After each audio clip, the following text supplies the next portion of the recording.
Hello everyone, আসসালামু আলাইকুম। আজকে হলো 14 রোজা।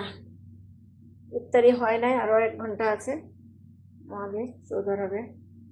এখানে বেগুনি, বড়া, ছোলা বুট, আর এটা হলো হালিম বলে না, হালিম অথবা সৌদি শরবা, আর তেলের পিঠা আর শরবত তো আছে। আজকে 14 রোজা। এগুলো খেয়ে পরে বুট বড়া খেয়ে ওরা ঘুমায়, ঘুমায় 1 ঘন্টা পরে 2 ঘন্টা পরে আবার খাবার, ভারী খাবার এতটা খাইতেও পারে না, করিও না। আর খালি করলে হইতো না, নামাজ রোজা আছে, কষ্ট হয়।